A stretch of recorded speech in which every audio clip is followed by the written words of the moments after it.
Hello, good afternoon. Welcome to Toffee TV. It is the Daily Live. It's Friday, the 28th of February. And we're a little bit late because we were going to do something slightly different, but there's been breaking news.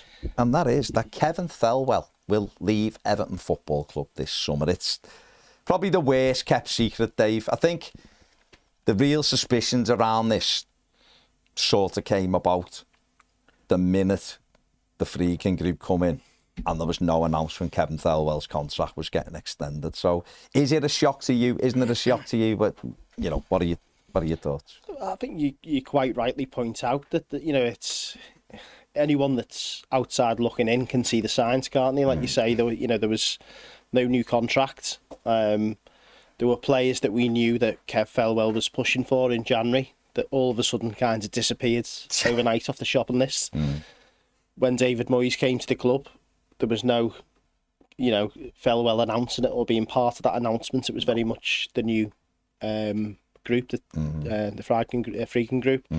I know that after the fact, he'd done a little tiny article, but it just didn't seem anything significant, did it? No. So it felt like his power at the club was probably slipping a bit. And yeah, I think listening to Moyes as well and talking about him being so heavily involved and going back over the lists in January to make sure we get the right characters and the right players.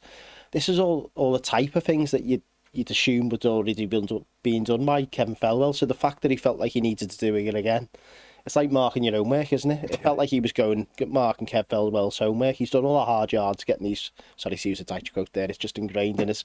But he's done all the hard work identifying the players, hasn't he? And then all of a sudden, Moyes has come and said, "Well, actually, I don't trust you. I'll look over them again, and I'll make the decision." So yeah, no surprises. No. Kev the Reds is no more, and I can't. Dave's gone there. I can't say I lose much sleep, to be honest with you. No, he's had a difficult job, hasn't he, over the last couple of years. Yeah, he has. He's done okay. I don't think anyone would say he's been outstanding or excellent, and we move on, don't we? We get a new director of football, and the future's brighter on the banks of the Royal Blue Mersey. Absolutely, it is, and I think it is difficult, isn't it? Because Kevin Thelwell's come in and it's been a really turbulent time for Everton's history. Strange time. And a very, very strange time. And he's done it he's got on with his job, and I think he's done some good stuff. There's been other bits where I can look and go, not sure. Not sure. Even with some money, why have we not brought someone in with pace, and how have we not done that? You know what I mean? But there's been other plays where you go, that's a good sign. It's been a good sign. And it wasn't the players for me. It was a lack of alignment. Now, I think that's starting we're starting to see the evidence of that now, that Jacob O'Brien actually was a good player and he's playing now. And that was Kevin Thelwell. Sean Dyche wasn't a fan. He wasn't a fan, so it was clear that the manager and the director of football weren't aligned. No matter what anyone says, you look at Dan Juma. Yeah. Another one now. We know that the club, we know that was a Thelwell target prior to Dyche, because the club tried to bring him in when Lampard was there. Yeah. And he went back and brought him in again. So, and even if it goes as far back to when Dyche had been in the job for a few months, and he eventually brought Beto to the club, and Dyche was asked in a Liverpool Echo interview about who brings the players in, and Dyche said, "Well, I have final say. Why wouldn't I?" And pretty much asserted his authority, and it always felt like he was a bit of a side chick in this whole kind of relationship. You know what I mean? He never felt like he was the main guy, and yeah, I don't think there's lots of, like you say, there's lots of good players we've got in Dye and a few of the other lads. Jacob O'Brien's a good signing, but yeah, I just don't think he was strong enough, in my opinion, for that job. I never felt like he really put a stamp on it, and it always felt like he was a temporary. I feel I had some time with Kevin Thelwell earlier in the season. What did you? Made me thoughts clear on Sean Dyche, to put it that way. That was in September. But I always found he's a hard working fella. I think he speaks. Seems like a nice fella. Nice fella. I think he knows sort of what he's doing. But you're right, if I don't think he's ever been comfortable in front of camera. And that's one of the things that I picked up on. It should be a prerequisite for that job nowadays in modern football as well. And if you're not, you're not. But I just think doing that kind of role, and I don't know whether, I think he's done a little bit more lately, but for me, come in and take the bull by the horns and do these interviews, talk to the fans. Get out on Toffee TV, get on the, speak to fans, fans, whatever. Out your comfort zone. That's it. We live, look at the... You don't have to give secrets away. No. But you can give fans loose plans. He could have come on here and spoke about the academy. Yeah. Not giving anything away there. Talk about how you're changing. So just talked about football in general. That's the way sport's going now. Sport's going towards fan content, towards social media. Yeah. Independent media. Thank you very much, David. Independent media. The main content channel like yourselves, Toffee TV. Oh, thank you very much. For the Everton fan base. But no, it's going that way. Right, yeah. And the club, by resisting it, can only resist so long. It's eventually going to go there. Do you think, because the Friedkin group are American, again, it depends how, whether you just want to put the tip in or whether you want to go all in with it, but they're an American company, they're American people. In America, the media side's totally different. When we went to the States 3 years ago, nearly 3 years ago, we were treated like no different than rights or whatever you want to call them, main American media. No different whatsoever, because they accepted, they recognised it, they looked at them and said, what are your bloody hell, your numbers are huge. Exactly. Your numbers are way bigger than like the Liverpool Echo, like miles bigger than like the Echo, miles bigger than these other things. So you're getting everything that we're getting. There's a lot of demands on the media requirements over there. We were invited to all sorts. In fact, it was Everton who didn't want us to go to some of the stuff. They tried to keep you away, and go, well, you can have this. You can't go to that. You can have this. And then you've got the media people who were over there going, take no notice of them. You've got exactly the same. Because Everton don't get it. Some do, but we need to get it, don't we? There's real, and this is my long-winded way of saying, do you think these will turn around to our media people and go, you need to get with the times, or we just get new people? I mean, John Blaine's got a great saying, hasn't he? Change the people or change the people. Yeah. Because other clubs have really embraced. I'm talking just about us, by the way. I'm just talking about in general, the kind of things we do in general. I think it's an opportunity, isn't it? And look, you never want to apportion blame on anyone and saying they're not doing the jobs properly or whatever. That's not what I'm kind of saying here. There's an opportunity actually to embrace to change what we've been doing, change our practices, improve, try new things, and if there's a perfect time to do it, then it's a new ownership group. You're being involved who understand American sports as well and how the culture is out there.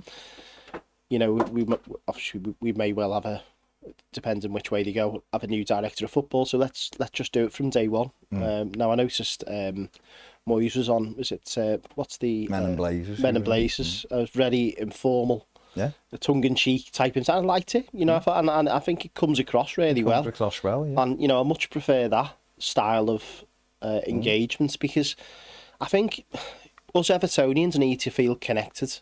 Yeah. And I think we've seen some managers eventually, well, the swords fell on the head because they failed to get that connection with Evertonians. I don't think Deitch ever had it. I don't think he wanted it, though. I don't think you could argue that as well. I don't think he wanted. If he'd have really wanted it, he'd have reached out, wouldn't he?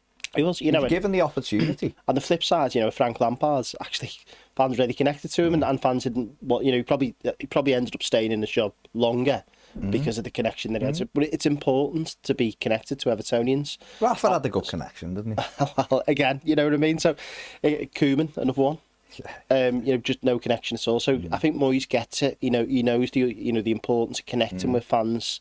To open himself up and be available to the fan base and to connect with content providers as well, and independent fan media. Thank you very much. Independent media. So yeah, I hope that we see more of that. Yeah. I hope we see Moyes do it. If the new director of football comes in, a new CEO, whoever it is, let's embrace. Speak, because you're speaking to this is the thing that the club still doesn't get. I don't think. They really don't get. It's that say, I'm just going to use us because we're talking about us. So therefore, coming in here and speaking, you're talking directly to Evertonians. Yeah. Doing something with the Daily Mail or the Liverpool Echo or whoever, you're not really talking to Everton because people aren't that interested. Like a lot of Blues. It's good people at the Echo, but a lot of Blues call it the Red Echo. A lot of my men, they just don't go near it, won't put anything on that says the Echo. They're just not having it for 1 second, right?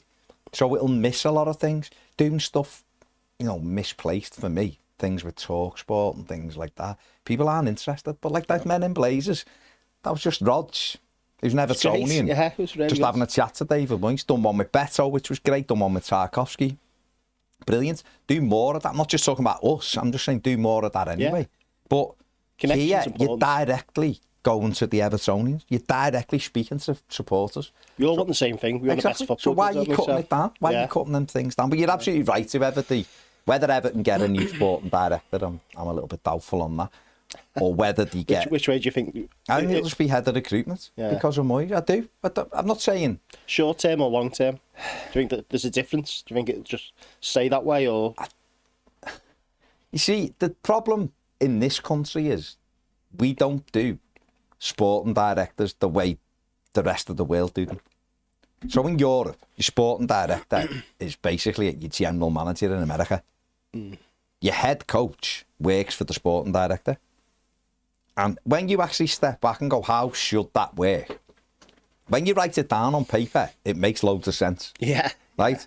If you're the sporting director and I'm the head coach, but you're basically above me in the hierarchy because you've got the whole club's interest at heart. Theoretically, you're going to be at the football club longer than I'm going to be at the football club because managers get sacked. If I win everything, someday still I'll either walk out the door because I'll go somewhere else or the times come when I can't do it the same anymore. Or you'll sack me, right? Yeah. The sporting director you should be hoping is there to set the through line for your football club for the next 10 or 15 years. And hopefully we pay you well and you stay. You don't want to go anywhere. If I'm rubbish in 18 months, you need to chase me. Yeah. What Everton have been doing and what Everton have been the victims of, certainly since David Moyes left, is buying so many different players without a plan and changing managers. And me and James might be totally different. James might be 800 passes a game manager and I might be 4-4-2, get it wide, get crosses in. We're not the same. Yeah. And yet you'll buy me 9 players and then sack me and bring James in. But 7 of the 9 you've bought me don't do what James wants to do. So James needs another 9 then to build. They'll always end up and that's what Everton have done. Yeah, but in Europe, they didn't do that. In Europe, they go, this is the way we play. And this is how it should work. We're buying 20 players, all varying ages, mainly a younger player because he won't develop, and we're going to play this way. And if Barry can't do it, then is James similar to Barry? No, actually he's not. James plays a different way. So as good a coach James looks like, we're not going near him. But John Blaine might play similar to Barry. So if we sack Barry, we can put John in because then players can still play for John. Yeah. And then when we've got John in, we then look for someone else who's similar to John. So if John doesn't work out, we can replace John because it's easier to get to the one man. A head coach becomes a manager becomes a head coach. Exactly right, and that's what it is. We haven't done that here, and we don't really do it here. Do you know what I mean? Maybe like City, like Brighton are trying to do it. They're probably the best case. A lot of clubs aren't getting this right, are they, as well? No. So I don't think it just... Well, look at Villa. Yeah. Emery's gone in, and Emery's got all the power. Yeah. And what's happened is... And he's brought Monty in, who he knows. And now there's been a lot of rumours about Mick Doherty coming in. That's been up. He's at Atlanta at the moment. Yeah. Atlanta at the moment. There's a lot of rumours, but he's worked with David Moyes before, knows David Moyes very well. Would you class him as Moyes' friend? I don't know, right? But they've worked together before. He's a Kirby lad as well, Mick, isn't he? He's from here. Mick's got a very good reputation, being in football forever, and therefore would come in and they would work knowing that they work together. Moyes has got the power. Doherty knows the type of character players Moyes want, but can also, with the players they bought with Atlanta, seeing how good his eye is, put people around you. So I think that'll be the way Everton go. I might be wrong. Everton might announce a new sporting director next week, but just to circle that back, ultimately we're coming back to that alignment issue, aren't we? We weren't aligned, and we need to be aligned. And however we get aligned will work. Well, would you bring in? It's this. You see, this is where the lines can get blurred, then, right? Because David Weir's been mentioned quite a bit. Now he's obviously sporting director at Brighton. Still lives in the Northwest as well, Right. He is, and I think he'd come to Everton if he was offered the opportunity. So if David Weir come in, would we need someone like David Weir to come in to get the rest of the club aligned underneath the first team, but also work with McDoherty? Well, do you know what I mean? It's all confusing. Well, I think the correct answer is appoint a CEO, and the CEO then initiates that process. But maybe he has. Yeah, maybe Angus Kinnear's gonna be Everton's new CEO. I think we all know that, and maybe he's already initiated this. I have no idea, but possibly. But no matter which way we get there, we know two things. Alignment is really important, because we've seen the effects of not being aligned, and the long term effects it has on the football club, as you kind of point out. The symptoms of having bits of players from different managers, different styles, the Frankenstein squad, and also relationships. You've talked about Monchi and Emery. So they're the two things really that we're seeking, aren't we? That ultimately has stumped our progress so far. Is better alignments. And good relationships, and I think if they can do that, and David Weir's the right person, and he's got that understanding. I think he's a strong character by all accounts from people you speak to in the game. And I think that Moisey probably needs that as well at times, because Moisey is also a strong character. Weird, hasn't he, before? Yeah, and they've got to have that. They've got to be able to challenge each other as well. You don't want it all one way, do you? No, God, no. Professional relationships work best when you can have frank conversations with each other, and challenge each other's way of thinking. So if that's what works best, then it sounds like it's a good fit. And Mick Doherty, the man who brought us Seamus Coleman, has got an eye for a player or two. Obviously spent some time now in Europe, so probably built a few relationships out there. And I think we all agree. I think Atalanta have obviously got silverware, haven't they? And their recruitment's been outstanding. If we just strike Ben Godfrey off that list, possibly, but most of the players they've brought there have been excellent, haven't they? And certainly watching them in Europe, when I watched them play Liverpool, I've seen a big, powerful, athletic side in Atlanta, not necessarily a traditional Serie A side. And I think that's the kind of recruitment that Everton needs. We need big, powerful, pacey players, and we need to be competitive all over the pitch. So if that's bringing Mick back to the club, if that's bringing David Weir back to the club, then let's do it. Yeah, I mean, it's going to be interesting, isn't it? Mick, just looking at Mick, he's been in Atlanta. He was at Celtic, the international UK scout. He was also head of recruitment at Sunderland for a year. He's been at Chelsea. And obviously was at Everton for nearly 3 years. Time served. So he's got a lot of experience within the game. So why not? Why not? Again, if you look back at Moyes' time, I think we can all agree that the recruitment wasn't an issue. I think Moyes managed to build a fantastic Everton side that we were all proud of, weren't we? And I know that the West Ham have got a director of football, certainly when Moyes, and I know there were a few reports that relationship might not been great all the time. Whether that was true or not, that was kind of what was in the grapevine. But West Ham ultimately brought some very good football players to the football club as well. So I think there's one thing that I will trust David Moyes being involved in. It's player recruitment and building a football team, because we've seen the evidence of it already as a fan base. Just finally on David Weir.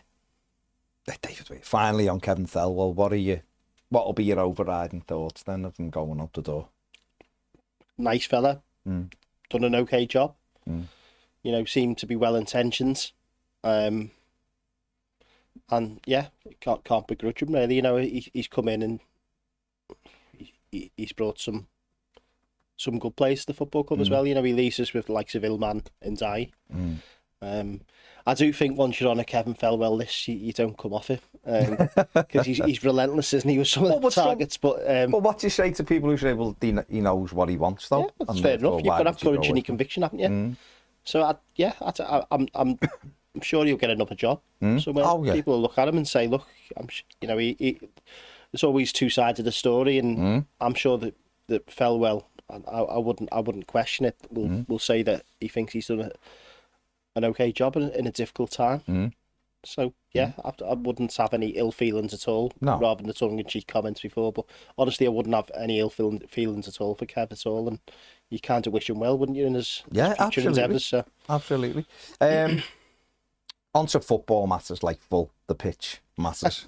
Been a huge sea change since you were last in. Oh, yeah. In terms of the Moyes, we were laughing, weren't we? Revolution. We were laughing because, and again, it's come up in my thing of like mine and your conversation in August.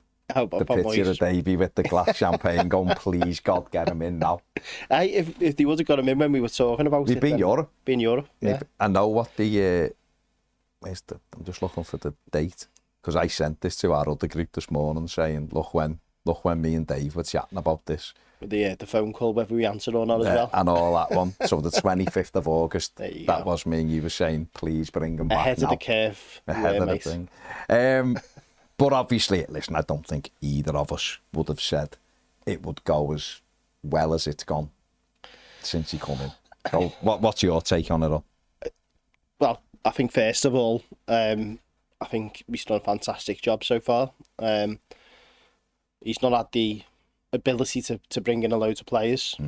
So primarily the players that we're seeing with this improved run are players that were already at the football club. I think he's addressed this new manager bounce thing a few times, hasn't he, to say, look, this is not a bounce. I hope this now continues, and I think it will. You know, you're seeing, if you don't believe it, listen to the players. You're seeing players like Beto talking about the extra work that he's doing with him on the training grounds, watching videos, talking about his movements, where he's shooting from. They were analysing some of the kinds of angles and positions that Beto was shooting from, and saying he needs to get closer to the goal. All the obvious stuff, but sometimes hearing the voice pointing it out and helping you see that works, doesn't it? And it has. Jake O'Brien, he's obviously done really well in France, probably really frustrated, come over here, and in fact I think he showed a bit of resilience, but he's had a similar experience, didn't he, at Lyon, where he come in mid-season, had to kind of work his way in and then stayed inside. So yeah, you see the players are talking about it, they're happy, they feel motivated. And look, it goes back to that saying, doesn't it? It's a simple game, complicated sometimes. I feel as we're getting more bodies in the box, we're getting more plays forward. Who knew? I think it was the first goal that we scored full-back to full-back, wasn't it? Since, was it 2016, 17? With a full-back assist and another full-back. So they're now allowed to get past the halfway line. And lo and behold, it creates more space for other people, doesn't it? It drags the other team around a bit. And I think yesterday I heard you kind of talking about it, actually, and you were talking about actually some of these players that you didn't see any goals in them. You're starting to believe that they might score. When he first came in, I had a little bit of a browse myself back to 2005, when obviously Bent was our second top goal scorer. I think he got 5 goals that season. And Cale was 11 from memory. And then under that, there was a host of players that all got 2, 3, 4. You wouldn't necessarily consider them as goal scorers. No. But I think we're seeing the exact same kind of thing play out. Doesn't necessarily need a 20-goal season striker to get us up the table. He's getting the team to all contribute. We might have one. You're 5 and 5. Well, Mr. Beto didn't have a great night the other night, but he still got there. He still got there, didn't he? Yeah. And look, I think he's doing really well. I've heard someone describe him as a stackable Ayers or a Bent. I don't think he is. He's more of a Jermaine Beckford for me. He runs with a similar gait, and he holds himself quite high. But But he's doing well. He's just playing to the players' strengths, isn't he? He's got them motivated, and he's using some of these players. I mean, I remember on the phone in a few months back before Dyche got sacked, and we were talking about the lack of substitutions that he uses. And one of the arguments that people kind of said, well, who do you expect him to bring on? You know, and we were pointing out actually there's some international players, you know, like the likes of Jake O'Brien on the bench. There's better that we spent a lot of money in. You know, Schmidt at the time. Well, some of these players are doing well now, so you know you've got to. If you come into an organisation, you tell everyone they're crap, and they can't do any better. Then what do you think the end result's going to be? Exactly, yeah. They're not going to become a high-performing team. It goes back to psychology, doesn't it? If you tell people they're fantastic, they're great, you can achieve all these... Yeah, they're going to have limitations, you know, and eventually when we get to them limitations, I'm sure we'll look to improve the squad. Of course, yeah. But what you will do is you'll get people feeling empowered. You'll get people wanting to be in work, you know, wanting to be on the football pitch, wanting to score goals because, you know, they believe that they can now because they're being shown ways of how to do it. And we're seeing that, you know, bear out in the results. So it's great, as you can see with the smile. Yeah. I just haven't stopped smiling. It just feels right as well. It's that nostalgia, isn't it? Of just it's a comfort blanket, isn't it? Only it's playing out a lot better than the comfort blanket. Moyes you're hard pressed to find a better British manager than David Moyes. Well, when he came, I think he reached, was it 700 appearances as Premier League manager, only Arsene Wenger and Alex Ferguson. That says it all. They've got more than him. You don't stick around for that long if you're not a great. He knows the game. Again, I'm arguing's probably too strong a word, but I had disagreements with people early in the season. And they go, well, this team can't score a goal. Like, no, they can't because they've got one person up front with 4 men round them. What do you want them to do? Yeah. If you put 4 or 5 up, they'll score goals. Yeah. And lo and behold, you know, he hit the same amount of goals in 8 games as what the other fella got in 19 the other night with that goal. So. And it's hard because people say things online and people stick to it then. You know, people were saying, we had X amount of shots against Southampton away. But it's not about having the shots, it's where are they from? Yeah. Where they actually... Quality of chances. Well, you know, not just lashing one in from 35 yards because we're seeing that as well. I think Paddy Boylan's done a really good article in The Athletic kind of looking at some of the granular stuff around this, and he was talking about better positions, we're getting better XG and all that kind of stuff. So, you know, when you break it all down to the granular level detail, some of these narratives are kind of being destroyed now. He's made the other fella look like a complete idiot. He has though, hasn't he? Yeah. You know, all of the excuses. Don't forget, Moyes hasn't had any of the players available what the other fella had. The other fella had four strikers in the squad just after Christmas against Forest. I think if we're honest, Sean Dyche was a limited manager. Oh, massively. I understand at the time, you know, there weren't a lot of options out there, so I kind of understand. Yeah, all right, well... I didn't understand it. Well, I didn't. Well, I mean... I couldn't believe he was even... To be honest, I think I ended up on the phone to Roger Armstrong having a rant at the time, walking me dog Dixie, really frustrated at the time when we got him. But that says... He did all right for a bit. For a bit, and it wouldn't have come as any surprise how it played out to a lot of Evertonians that didn't want him. And yeah, I think he'll probably get a job lower down the league or the Championship again, and he'll repeat it. And you know, at the end of the day, he's a Premier League manager. I'm not, so I'm jealous, and he's got a lot of money. So who am I to question him? I suppose. But what I can say is he wasn't good enough for this football club, and we're starting to see why now, and we're starting to see a manager that there is, you know, and I'm very, you know, he even said, what did he say, he loves us the other day. Well, he does though, you don't have to listen to him at any time. Even when he's West Ham manager, I mean, the fact he wanted to come back, the fact he put off signing a new deal with West Ham we got Benitez because he was expecting us to contact him. I was laughing actually because he was saying he didn't want to come to the stadium and put Sean Dyche under pressure. That Echo interview, did you see it? That was a few weeks before. There was a few weeks. He knew exactly what he was doing. Overlap. He was talking about. He knew. He was flirting away, wasn't he? He was loving it. So yeah, I mean, it is. There's loads of people who were like, I started loving international breaks, and this one I don't want to break. I want us to play because we're playing well. And that's a brilliant thing, isn't it? I mean, the other thing as well, as you make it excited for what he can do with everybody when they're fit, as in, obviously, he'll be a big help when, like, McNeil, Brozier, Calvert-Lewin, Chimiti is fully fit, and you've got, I don't know, Seamus back and Jai back. You know, these are all players who, you know, imagine going somewhere, most teams in the league going to these places with no one available, one striker available and no options. Like Liverpool are like walking the league, but if you took 5 of their front 6 out, and then go ahead then, let's see how you get on. Now, they might still scrape wins or whatever because they've got good players, but you feel it. So us doing this with no options is incredible, really. It is, and, you know, I've seen some people be quite critical about the game the other night against Brentford. And I was kind of fending off a few comments myself on with the lads talking about it, the first 20 minutes.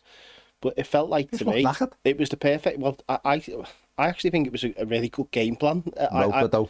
Yeah, it was the old Roper-dope, wasn't it? You know, it was very similar to Palace. It was. I said that with Palace. He backed us the back line to shut them out. He knew that there'd be a few chances. They had to ride a few waves.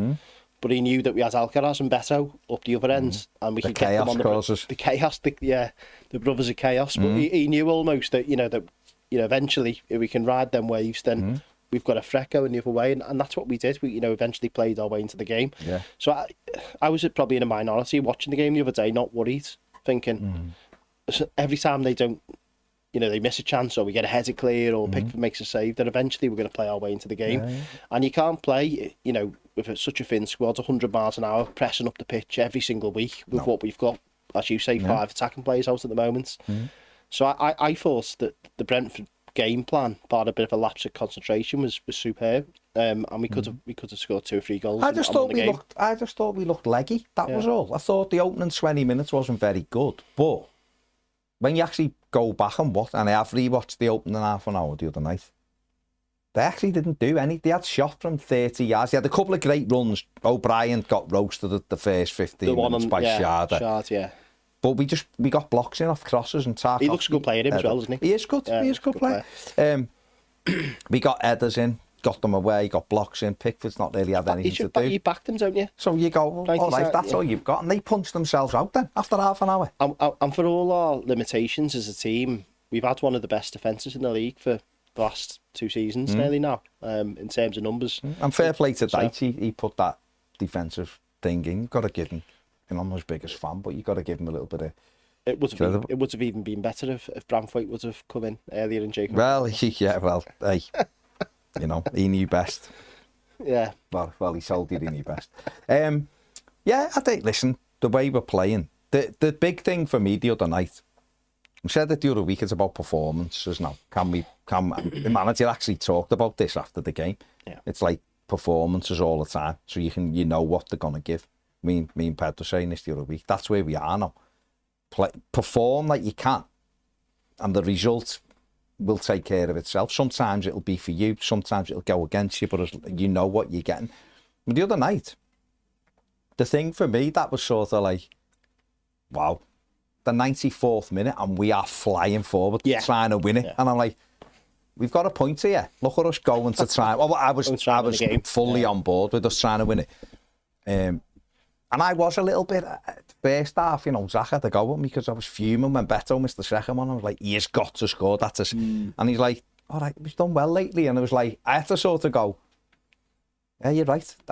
Because I was getting ahead, because you're thinking, it's only when you step back Can we do it? Yeah. Greedy, not greedy, but going, no, we want to win this. But I think the odd person's fallout from it, oh, see, that's it. Now you're like, what's it? Do you remember what it was like 6 weeks ago? I did look at Beto's shot conversion to goal ratio, just out of interest, because obviously he missed a few chances, but he's been scoring every one, so you'd expect it to swing roundabouts. And he was only 2.8% behind Erling Haaland at the moment. Well, overall, but this one he's on. It's because Haaland scored the other night, isn't it? He was before the game. He was on 30% and Haaland was on 19%. Well, so obviously, he was exceeding. This was the full season, So obviously, and the other night he's missed some, and Haaland's got a goal. So obviously it'll flip a little bit. I think he was fourth, wasn't he, James, when you done the list, or third? Per goals per 90. And per goals per night. He's averaging a goal every 88 minutes. Yeah. This was shot conversion. Isaac, Sal, Haaland. This was shot conversion. Yeah. So he was at 30% before Brentford the other night. But that goes to, and I think we're not going to, let's be honest, unless we spend 150 million, you're going to struggle to get a striker that finishes every chance. City have got a striker who's worth 150 million. And he misses them. Last year he had the worst shot conversion. He got 30 goals or whatever he got, but he was lower than Calvert-Lewin. Well, I was watching the overlap yesterday and they were talking about it, and I think Ian Wright was talking about getting a striker in, and Neville. And look, Jamie Carragher did make a good point. He said, where are these strikers? Because we need one. Well, Pep's killed Arsenal it. needs one. United needs one. Pep's killed it. Yeah. The real false nine and playing midfielders and just having one strike. It's killed centre forward as we know it. But they're not growing on trees, are they? No. You know, and you have to take a chance. I think what they're talking about is where are these finished articles who are going to flip it like that for a club like Everton. And even Ollie Watkins, who's considered a very good striker, he misses chances occasionally. You know, he did against us. All miss chances. You'll never find a centre forward who scores every chance they get. They don't exist. Yeah. They don't exist. So you will have moments where I loved Lukaku, but he had big moments where he fluffed his lines many times, including Wembley in a semi-final when he missed 5 sitters. So it happens. You've just got to support them, haven't you? Because look, Beto's the striker at this present time till the end of the season, unless one of these other lads comes back, gets fit and gets into form. So let's support the lads, you know. And I think he wants to score goals just as much as we want him to score goals. You know, he loves it, doesn't he? Absolutely. And hopefully he gets back on the wagon as such and scores a few against Wolves. So. I think everyone's just got it, and most are, but everyone's got to just sort of take a step back and go, remember what this was like 6 weeks ago? David Moyes come in, we were 1 point above the relegation zone. Hadn't scored 9 out of 11 games we hadn't scored in. Against possibly one of the worst bottom threes. 1 point ahead of it. They'll be lucky to see if they can get 26 points to match in this race. Now we're 15 points clear of it in just 6 weeks. So people do need to sort of go, hang on, what am I going on about? I think it's a bit of PTSD, isn't it, for the last couple of years? I think it's been ingrained to us that much that we're in this dogfight, that everything's going to go against us. So I think, it is hard. I do get it. It's done now. Yeah. It's done. Yeah. They're 15 points behind. Leicester are awful. I said in September, none of the promoted teams will get 30 points. No. And that was back in September when people were telling me Everton had the worst team in the league. Well, the baseline tracker had them getting 28 points, but that was weeks ago. I reckon with Nistelrooy's form, it'll be less. They've lost 10 of 11, haven't they, Leicester? Now? Yeah, it's awful. Yeah. So, and Ipswich were never ever staying up. And Southampton are on course to be the worst ever Premier League. I must admit to do this every season. I start to look when I know we're safe and start to look at the side. So, is anyone we could maybe take there? Do you know what I mean? You start looking a bit. The lap, yeah. What's the other left back? I'm a bit. Yeah. Leaf, bit of a flyer. Thingy. Leaf. What's his name? Leaf Davis. Leaf Davis looks like a bit of an alright player. But then I look back at Luton.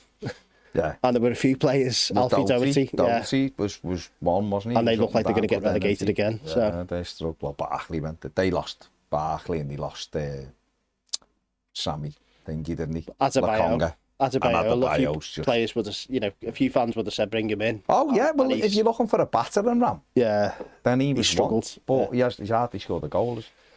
So no. Leicester, I don't see any. I was looking through their squad and I was thinking there's no one there. Nobody. Pleased for Ndidi. Yeah. Signing a new contract there and being relegated. And not coming to us. Yeah. I'm not convinced Sean Dyche wanted them, to be fair. So well done, Sean, on that one. But Leicester haven't got anybody as such. No. And Southampton. Their best player's on loan from Brighton. And he's going Buenanotte, isn't he? And he'll go back. So. And Southampton again. Suleiman is an interesting one, but he's not great, but he's fast. Turned us down again. Another one, wasn't he? Turned us down. He turned us down at the time because I don't think Everton were very serious about him. I think it was keeping them on the, we might. And we didn't have money, did we? I'm kind of, the thing that you used to tell me off over with McNeil, but I'm in your camp now with this, that if you look improvements what we could make to this team now. If you had a couple of goal scoring wingers or a couple of goal scoring forwards, whichever way you play them, it would just take us up a total notch, wouldn't it? Fly up, though. You know, because you look at Lindstrom and Harrison the other day doing the job, and look, I think they're working hard. And sensible additions, probably on loan as much as people hate them at times. Didn't have any money, and I think they're two capable players who are providing legs for us. But we all know we can upgrade them. So if you can add two lads there that can score between 8 and 12 goals, you know, it's transformative, isn't it? Well, at the moment, we're flying up the league. Oh, sorry, we're gaining points. I'm flying up the league. It's probably a bit optimistic. We're moving up the league. We're scoring goals. And we're doing it with two wide players who are forwards. Everyone forgets they're actually forwards. The reason they're there is to score goals. Don't score a goal and don't assist. No. You know, and the other...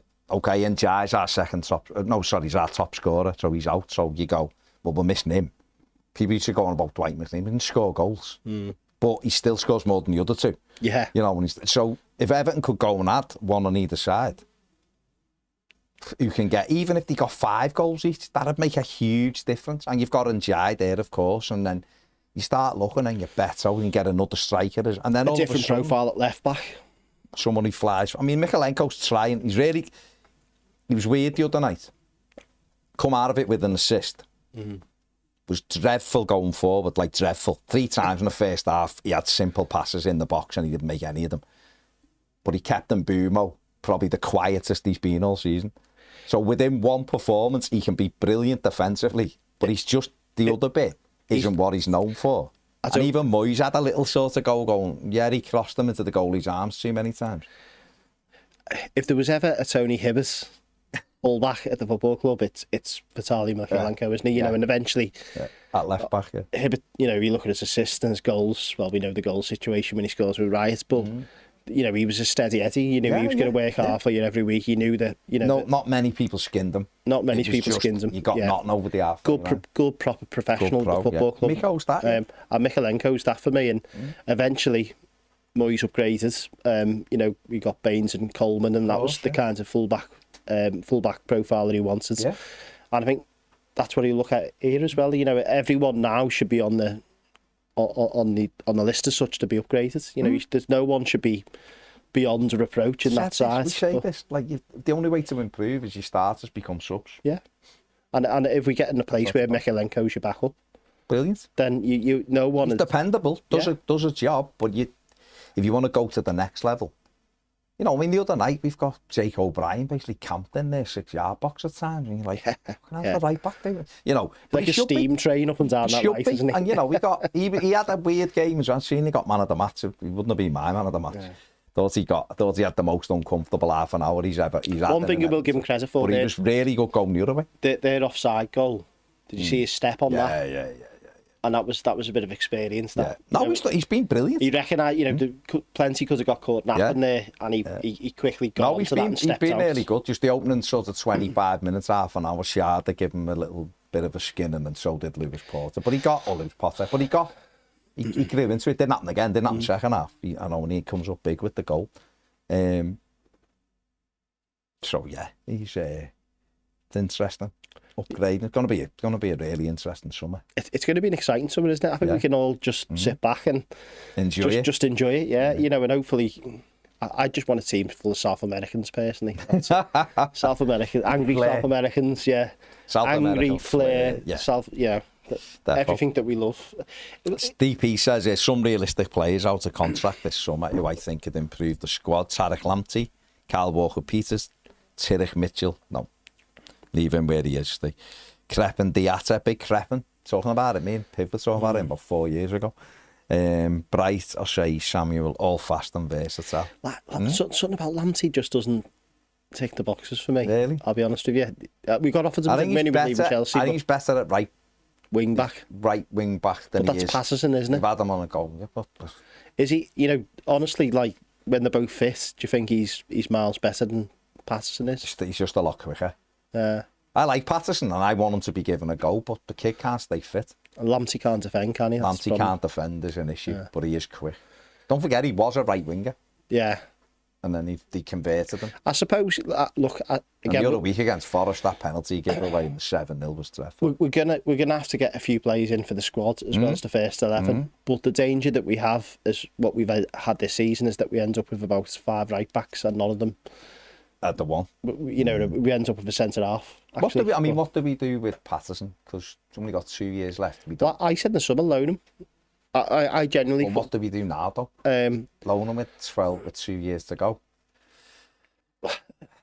The tough one, is it? I think Moyes is going to have to make a decision. He's seen enough of them. He needs to be fit, doesn't he? Yeah, he's seen enough of them. He was using them when he was fit. He was getting on the pitch. And we've got the rest of the season still to assess him. And I think they're going to have to make a decision. Either that's a 12-month extension, I'll loan him as an option. I'll maybe look to bring a longer term option for now in there, or play him. Or go in on him. Yeah. But we keep saying this every summer and we just end back on the same discussion points, don't we? Do. Gavin says, no, be hard, but we need a Thelwell replacement in before the summer. We have a lot to do. I know Moyes will have a very hands-on approach, but it's all hands on deck. Well, maybe, but if Everton have... Well, yeah, I mean, they'll be doing something, won't they? Yeah. So... not so Purple says... he's called them Andy Rotherham, but you mean Steve Rotherham, don't you? On the Echo podcast, it's just so defensive, called critics, bots and political opportunists. Isn't exactly endearing Evertonians. Well, with genuine concerns about transport and access. Blaming budgets and saying if someone wants to give me 60 million, I'll build a new railway station then. I did listen to that podcast on the way down here, actually. And I will stick up for Steve Rotherham here.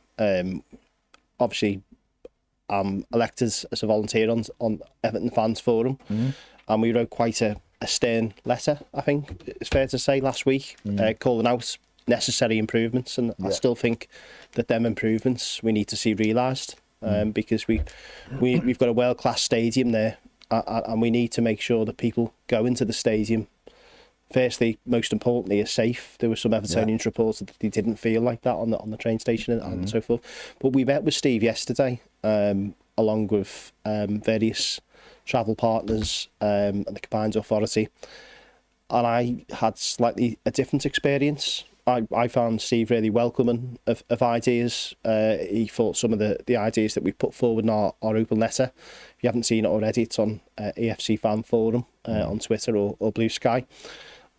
He was welcoming of some of these improvements. There was a lot of work that had gone in already, and he accepted that some of that hadn't necessarily been communicated very well. So there was a bit of commitment to make sure a lot of this is communicated. Nice. And that I can kind of reassure people that there is a lot of work going on. And there's a lot of people behind the scenes. There was a meeting again today, and a working group that's been set up with Everton representative groups, the club, all the combined authorities, the council, Liam Robinson, the councillor, I think it's fair to say that it's not where it needs to be, but I think the intention is to get it to where it needs to be, and Steve is very invested in doing that from my observations. And I'm always cautious about people telling us stuff. Being an Evertonian, we've seen this a million times, and people there not delivering. But Steve was keen to make that a more frequent meeting for the next few months up into the stadium, to make sure that we can almost hold him to account. The stuff that he's saying will be realised. So good. I found Steve very open to these things, and it was a pleasure to see, to be honest with you, after all the concerns that we had last week. Okay. Good. Well, we're going to be... I mean, we've invited Steve Rotherham on here to give his comments, so we'll wait and see whether he wants to come on and address the, going on the Echo is one thing, but you come on here, it's seen by way more people, way more Evertonians, so it'd be the right thing to do. Yeah. Let's see if he does it. But we will have a specific video out with Dave, because Dave's got a lot of input there. Me, Dave and John are going to be doing one, so look out for that. It'll be out tomorrow probably, so check that out. More stuff around the stadium as well. Before you go on, I've got an article that just came out. I just want to see what your opinions is on. The Athletic have just put out that Everton are considering making Goodison Park the new home for the club's women's team. Interesting. Very interesting. TFG is serious about investing in women's football. Interesting. I mean, people had asked about that, hadn't they, before, saying, can't we just do that? Well, that kind of coincides with the story a few months back, doesn't it? When there was mention that they may start charging the women's team for Walton Hall Park. See, Everton could do it. I don't know whether they would, by the way. But if they could have the women and 21s could just play there make it actually a thing. Rather than driving all the way up to Southport. Yeah, well, it's ridiculous. If you've got your own, and they should be playing in the stadium because you go and play in stadiums. Playing at Southport, no disrespect to them, but you know what I mean? Sandgrounders. And you might get more people. You might get more people who go to Goodison Park and watch it. People would love to still, I imagine, go to Goodison Park for a bit, wouldn't they? Interesting, I don't know. Yeah. I don't know. It's Everton have got planning permission for all the other stuff. Yeah, it says in the article that they're still looking at going ahead with like the other project, but it's just an option they're considering. Well, I think I can't see it myself, but I think when John has spoke about it in the past, he mentions that it was the old CEO's vision. This what we were intending to do. So who knows? Maybe a new CEO and new owners may think of something different. Maybe exploring different ideas. You never know, do you? It's interesting. It's interesting. Paul Dunn says, smash the granny out that like button and subscribe to the best bloody thing on YouTube. Well, I mean, fair play. Fair enough. Fair play. Enough. Very, very graphic. Don't know if David Weir is going to be Everton's director of football, even if Everton are going to have one. Who knows? Who knows? We'll see, won't we? Obviously. Ken from Mumbai says, I trust Moyes more than I trust Thelwell. So would I. Fair play, yeah. It's fair. Ken's also subscribed on all 3 channels. It's right, Ken. It's not on. Paul Joyce had said the club could move from a different recruitment model rather than appoint like-for-like replacements for Thelwell. Yeah, I suppose they could. I mean, I'm probably not the best person to talk about what that looks like, but, maybe like say John Blaine or the Piv or someone like that can explain the different models that Everton might pivot to. They might do, mightn't they? It's. I think we can all agree that the director of football model hasn't worked at Everton. It's not because that model doesn't work. It's because as we mentioned already, it's not being aligned. We haven't probably used it correctly. So why not assess it again? Have another look and I'll make a decision. Eamon Gallagher says, great to see top lad Dave W on Toffee TV. Man speaks sense. I haven't seen Eamon for a while. Eamon was last seen buying Barry Williams margaritas and cocktails in the Winslow. Ah, that's never ending well. Big Baz on the aisle, margaritas and cocktails. Well, I didn't know you could buy a margarita, to be honest with you, in the Winslow. I just thought it was beer and more beer. But yeah, he had this little posh glass, like a little James Bond glass. Baz. Around in his trackie. Yeah. I've still got the image of Baz in Minnesota, John, in Minneapolis, just drinking. Wasn't pretty. Wilmo, who's a YouTube member, says media like Sky, TNT and the BBC don't ask managers, players and staff questions fans want to know the answer to. The same happened with talk shows. You get way more from a podcast than TV. Yeah, City, the club, don't sort of. It'd be good to see him more, wouldn't it? It would be good to see him more. I think we need to. I think it's an opportunity for the football club this summer to loosen the reins, reset it and go, right, we're doing things differently and embrace it. Because certainly for us, I can only speak from my perspective, we advertise this football club every single day. I still want to see Baz's carpool karaoke. You want that idea, and Everton should do that. Really, should just let me drive around with whoever from Finch Farm. You'd be your first pick, and we just. It would have been Gary Mina years ago. Yeah, me and Yes would have had a boss time in the car. You laugh so. Beto, I think Beto would be a good one. Get a Beto on the singing. Me and Beto just having a little sing song. And you can hold a note. I'm all right. I'm not amazing. Note or two. We'd be all right in the car, just very briefly. It'd have to be ballads, any upbeat stuff. 90s ballads, power ballads. Oh, power ballad. Me and Beto on a power ballad. I think everyone wants to see that, even if it's just to take the piss, don't they? Sam Edwards on the super chat. Thank you very much. Sam says, Thelwell stay until the summer. Once the decision made, his job is done. Doff's job is to build for the future. Replacement should happen. Yeah, but I think they're gonna say stay till the summer or is leaving when his contract expires, because that just covers it. Yeah. Whatever else is going on in the background will be going on in the background. It's what's known as a placeholder. That's it, isn't it? You can't sort of... If someone's in a job, say it's David Weir, right, I have no idea, or Mick Doherty, right, if it's these two, because these names have bounced around, they're probably, they are under contract, aren't they? I'm trying to think if there's been any other names. I've not seen any. I don't think there has. There hasn't, has there? No. And therefore, see, I'd get Ralph Rangnick, because I think he's unbelievable. Big Ralphie. He's brilliant as a Toff. But you'd go, are they really going to want to leave what they're doing right now, mid-season? They might not, but doesn't mean they can't go. I mean, David Weir might go, yeah, it's Brighton's other list there, lads, you know, these aren't bad. Isn't that some kind of mainframe system or something from Tony Bloom? Well, they have to hire it. Yeah. They hire their thing. Tony Bloom hires it to Brighton on the, special system. Special system, that. Yeah. Tony Bloom's special system. Yeah, that makes himself all sorts of money. Emma's gone two-footed, like Emma likes to. Fair. Hip, hip, hooray, another cop-out out of the club.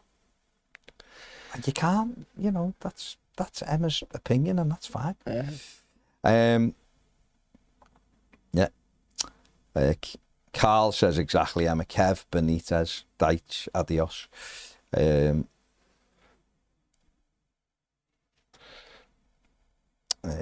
Where are we? Who are we to argue, I suppose? Oh, well, that's it. This is the thing. More Evertonians at the club can only be a good thing. Mm? That's my opinion. Yeah, definitely.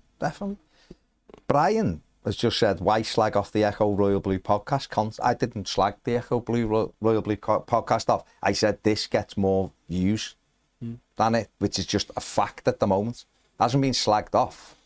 The Echo, the Liverpool Echo, as a publication, a lot of Evertonians don't read. In our comments, we always get the Red Echo, this, that. That's all I'm saying. We're talking about giving content to everybody to spread Everton's name. But you hear what you want, Bri. No worries. David says Everton have been reluctant to change since the days of Harry Catterick. Yeah, but he started. I've got to blame Harry Catterick because he started the media not liking Everton, didn't he? Apparently so. Before my time. No, before mine, but I've heard so the story goes that he wouldn't give them anything and used to, he hated journalists. But you didn't start. But how's that still happening nowadays? But you know what I mean? Yeah. People always go back and go, Catterick started this. You didn't have podcasts, you didn't have no. The world was a different place then, wasn't it? I do find it funny when people still go, Harry Catterick. And it was years ago. Us Evertonians, we hold the grudge, stuff, don't we? We hold the grudge. We hold the grudge. We don't forget. Yeah. Bob says 97,000 subs. Congratulations. Cheers, mate. Got to get to that 100,000 mark. Yeah, flying. Couple more wins. Yeah. Danny says if we get David Weir, it'd be great and bring some of the Brighton Scott. I don't think Brighton are letting any more of their people out, are they? Chelsea took all of them, cost them what, 25 million, I think. And then he didn't keep them very long, did he? And the question always is it the people or is it the system? And you've mentioned already, Tony Bloom's got he's got the supercomputer. Yeah, it's probably both though, isn't it? They're obviously very good people who were working there as well, but the system's probably very good as well. So I'm terrible at it. But we had this with Steve Walsh, didn't we? We took Steve Walsh out of Leicester and expected it to be the next best thing since. Well, we gave him the wrong job though. If we saw, and listen, he mightn't have left Leicester unless we give him that. But I don't think he understood what. We didn't know what we were getting because don't forget we wanted Monty. Yeah. We actually went for Emery and Monty, and Sevilla at the time wouldn't let us have them. But that's what we did. Simeone. And he asked for Brands, didn't he? He wanted Brands wouldn't leave at that time. So we landed at Steve Walsh. Now Steve Walsh would have come in as sort of like head of recruitment or like chief head scout, whatever. I've just got images in Milan with a suitcase. No, it looked good with his suitcase, but he had just had his lunch in it, didn't he? He looked sharp, didn't he? But he might have been sort of really good as that, like the recruitment, I think. Yeah. A director of football, it's a lot of things, isn't it? And but when you actually look at the players we got under, not all of them, But some of the ones we Garner's been one of the best signings in decades. Fantastic. Yeah. We got Luckman. He identified Luckman. He got Onyekuru, and even though we couldn't get a work permit for him, he doubled our money on him, didn't he? We did one Giroud. Vlasic. Giroud would have been a great replacement. Giroud he wanted. There's a couple of others, you know. Yeah. But a lot of people attribute Gylfi Sigurdsson to Steve Walsh, and it was nothing to do with Steve. Steve Walsh didn't want him. Didn't he? He wanted Maddison. Yeah. And yeah, listen, you can say what you want about James Maddison, but he was 20 million less than Gylfi and younger. But Mashiri, I think, or Usmanov wanted Gylfi. Okay. Okay. Or all three. Oh, yeah. Or all of them, maybe, yeah. yeah. Maybe. Smither says Breuer has returned to light training in Abu Dhabi, apparently. Yeah. So that's good, isn't it? That's good. Not, And Seamus has as well. Yeah. Good. don't you love all the sayings now? It's so hard to decode as a fan, you know, back on the grass, light training, not with the ball. There's so many variations now of a player being fit or not fit, isn't there? You know what I mean? It's... Yeah, I mean, it's just their speak, isn't it? Yeah. So their speakers, because I suppose if they come out and said Breuer's back in training, everyone would be like, you'll be back for Wolves, and it's like, not really.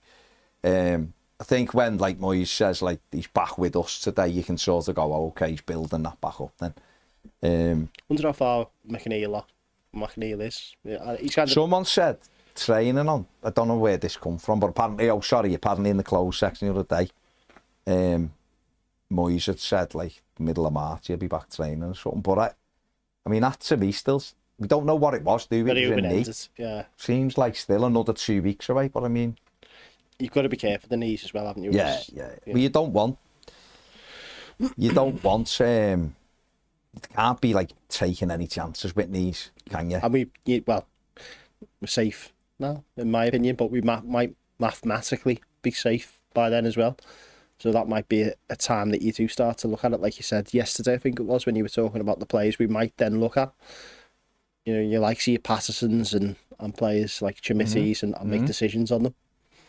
Do you think the way, if we get, like, say we get another, I don't know, say we get 4 out the next 6, Wolves and West Ham, and then we definitely are, it's done then, isn't it? I think that there'll only be 9 games left anyway, I mean, whatever. Do you think David Moyes will, I sort of know the answer, because I think he's one of them that he'll want to get as many points as possible, and obviously every place we go is 3.1 million, but it is an opportunity, isn't it, in those sort of like last few games to have a look at some players. It is, surely. But I think also as well, you want to win every single game at Goodison. That should be the challenge now. You know, let's send the old lady off by winning every single last game that we've got left there. How much is it? 5, is it now? 5. But it doesn't mean that you can't, you know, these are... But 3 of them are like West Ham, Southampton and Ipswich. Everton should be looking for 9 points. Arsenal. I fancy Arsenal City at home. I don't know why. Haven't they? I think, Arsenal have bottled. They're Arsenal through there and them, but yeah, I mean, the odd game like that is going to make that much of a massive difference playing Patterson. Mm-hmm. You know, I don't think it will. Give him a chance. You know, he's an international player at the end of the day, and you know, we're talking about some mug here. We're talking about a player that was really highly rated at Rangers, aren't we? A player that has got bags of potential.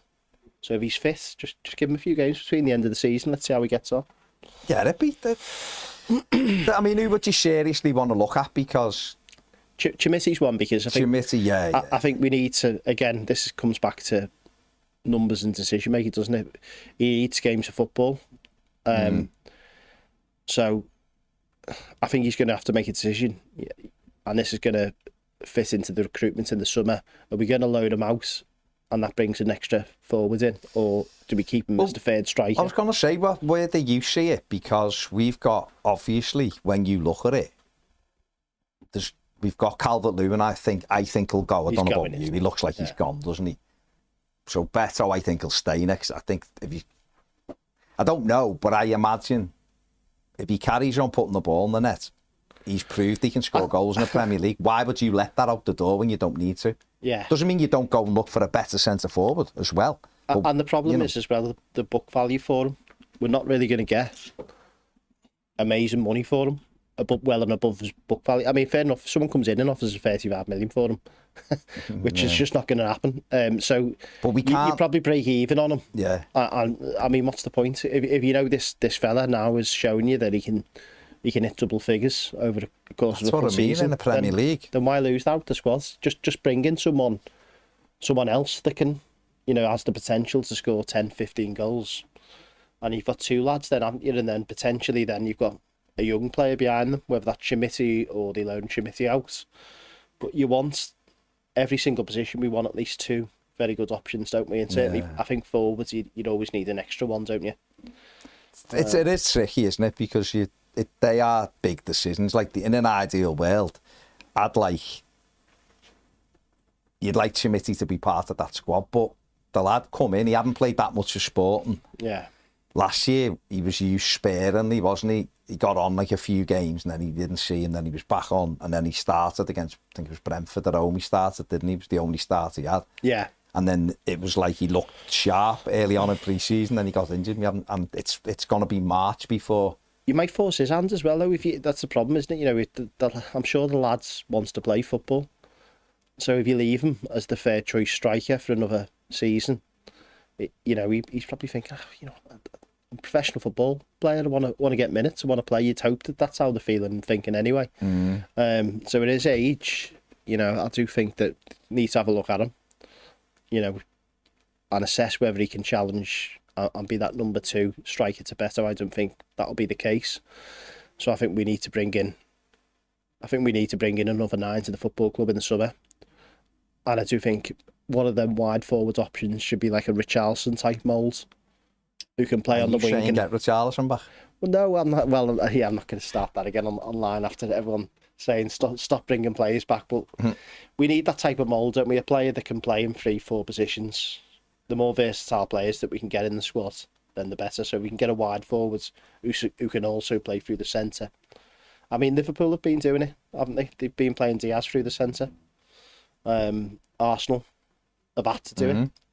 They've had to use players. So bloody Merino through the centre. He's a midfield player, haven't he? It's good having versatile players in your squad. And some of the best teams at the moment in the football, in the Premier League, are doing that. So, yeah. So I think get another number 9 in, and then bring in someone else who can play across that front line will help us. Yeah. And more importantly, someone who can score goals. Yeah. And could run fast, just to stop Bass's campaign. Yeah, oh God, please just get me some pace. Just make him happy for please, just some pace. Some pace. No, but it is a mad thing, isn't it? Because it's a league that you sort of need. You need pace in. And we just seem to have missed out on it. Was that article I sent you last night about this kind of new mould of forwards that the teams are looking at? And I think the main asset to the forwards, if this new stereotype of forwards is that they're powerful, they're big, they could run in behind. They've almost got that build of a target man. I think they were all the kinds of things that the top clubs are looking at the moment. And I was thinking to myself, because I sent it to you last night, I said, where do you reckon Beto fits into this? Well, he's. I mean, even the other night when he wasn't great, he still got the 3 opportunities, didn't he? So, but if you were to look at them attributes that is the perfect forwards, what ones would you say he fits, and what ones would you say? Well, he's got. I think he's got good movements in behind. Yeah, I do. So that ticks that box. Yeah, I think he's technically powerful runner. He's a powerful runner. Technically, he's not great. We know that. But that wasn't in there. But that wasn't one of what they're looking at. No. Because Nunes basically was... Well, Nunes, I mean, you look at Nunes for them, like, you look at him and go... £80 million. Something's missing for him, but he's got all of the... He's fast, he's big, he's strong, he can score sometimes. But I know, but you can say that, but then he get the ball and drop the shoulder and bend in the top corner from like 30 yards. So he's got a lot of it. He just hasn't got probably what likes that they need, but I think he'd be good for Everton. Yeah. Never getting them, obviously, because they'll still get someone will take him. It's interesting. They want Isaac. Beto's got a lot of what... No, he has. He's got a lot of what they're saying, but I think still, you can see when David Moyes is talking about him, that he's not convinced by him, isn't he? And ultimately, Calvert-Lewin doesn't actually fit into that. No, he doesn't. That model, does he? No. He's not saying that. Dom's a very old-fashioned number 9, isn't he? And I've said for ages, Dom and Calvert-Lewin, in the 80s, 90s, would have been revered as, because he would have had a strike partner. I mean, even in the noughties, really. And I am a Calvert-Lewin fan, just for, you know. You know, when we're looking at how we want to kind of transition this side, there's not a lot of players in his moulds out there at the moment. No. Problem with Dom is he just doesn't score the goals. And that's why Everton have got to move from that. Right, last few. Ian the Blue says, think Thelwell was toast as soon as the dinosaur went. Josh said, not sure how Thelwell's departure makes me feel. There's no denying the last 3 years have been incredibly tough. I suppose TFG want their own man or woman. Jake says, the right decision, fresh start in every department for a new Everton era. Fred Poole says, good morning from sunny Connecticut. Finally get to listen live. Took work off today because I'm going to my buddy's bachelor party. I thought he was going to say, because he knew I was on the show today. Well, he might have known as well. And he's done that as a double header. He's took it off because he knows you're on. And he's going to a bachelor party. Have a good time. Stay safe. Danny says, at least we've got rid of 2 cop-whites, read the rest of them out. Tom says, we're in as a technical director with head of recruitment, would be my guess. We're in Charlie Adam Oot. Big Charlie. Didn't he only play for Liverpool for a year, though? Yeah. Is he really a red? No, he's not. Jake says, one of the things I find... association. Is that any director of football Everton have had hasn't set a blueprint for every level of the academy to play the same way as the first team. Well, Stubbs was talking about this the other day, about the academy. And he was... Obviously, I think that the elephant in the room was the academy ban for 2 years, so no doubt that's a bit of an effect on how it looks today. But he was saying that he feels as though it needs improving, and that might be the type of job that he'd consider if Everton were to contact him. But it does make you think, well, you know, that's an ex-professional footballer. And a manager. A manager looking into the club thinking there's room for improvement. And has got Everton at his heart. Yeah. So you know, maybe there is a different way of doing things with the academy. I think at the moment, certainly the last few years, it's been used as a tool to make money, hasn't it? And a lot of, not just us though, a lot of clubs have done that. I think City have made the most, 180 million, is it, or 200 million? So yeah, and since their academy started up, it's about 600 million they've made from it. Yeah, and they buy quite a lot of players. Yeah. Well, they got one from us, didn't they? Ishay Samuels. No, Emilio Lawrence. That was it. Sorry, yeah. And they wanted the keeper, didn't he? They want, the goalie, the young keeper as well. Yeah. Want to say a shout out to, where are we? Gone here. Why have I just lost your name? Morgan James, who broke his arm yesterday racing his brother. Which is fair play. It's what you do as a kid. But he's off school today, so hello, Morgan. His favourite player is Njai, and he misses Richie. I don't know. Doesn't say he's won. It just says... Tell us more. I don't know, because if he's raced, he's probably tripped, fell and broke his arm, and I bet you the brother, you know, the sibling rivalry, his brother's carried on because his brother wants to win. Then he's gone back to tend to the arm, but he's won the race first, I imagine. Or maybe he jumped to finish across the line. Yeah. Or a handstand to celebrate. Okay. Obafemi Martin style. Yeah. Okay. Yeah. Okay. I was actually thinking dive for the line. Yeah. Okay. Marginal gains, Sean. Marginal gains. Okay. Maybe. Means justified. Yeah, exactly. David says, always said build a non-league stadium at Goodison for the women's, but we'll see. Phil Williams says, keep Patterson, reckon he'll come good. Mills says, Alcaraz did show a bit of Richie frustration the other night, which I like to see. I like Charlie. Andy McGregor's in the comments, and the Piv says, good lord, lads, football has changed since Moyes. Well, we did say that Andy's the perfect person to talk about this very topic. But he won't talk about it, he just goes missing. He's supposed to be in. Yeah, I'll come and see you this week, he said. The Oracle. Friday afternoon, I haven't seen him.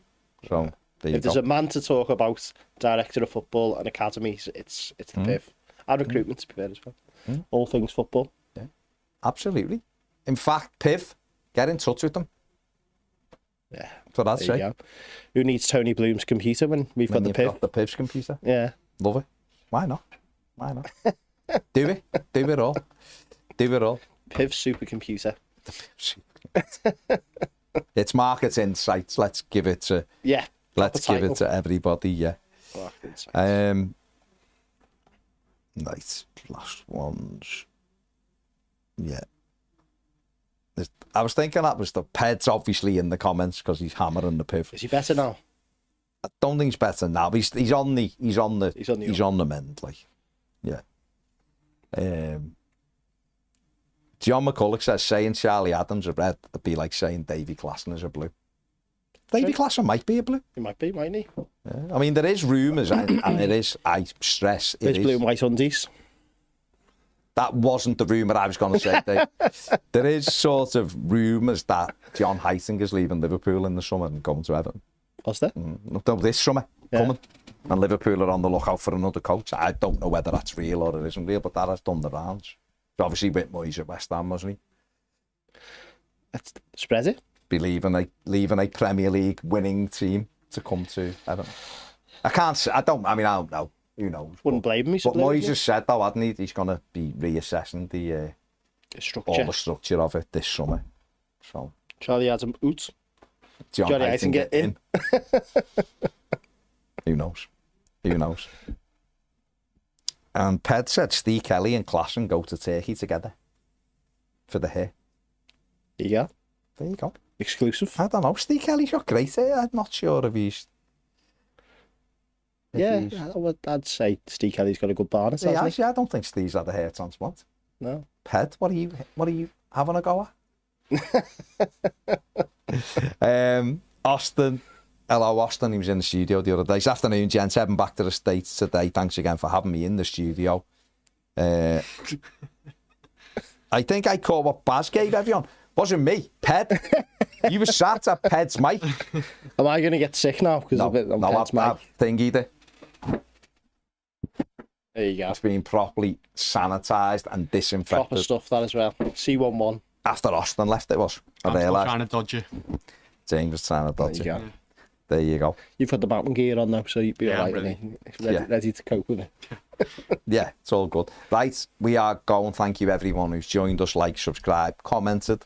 Like I say, Dave and John are going to be doing a different video, bit about the stadium and everything. Everything in between. Dave's got some updates from the fans forum as well as some breaking news that you'll only know when you watch the video. So there you go. Take it easy, everyone. Have a good day. See you later. Bye.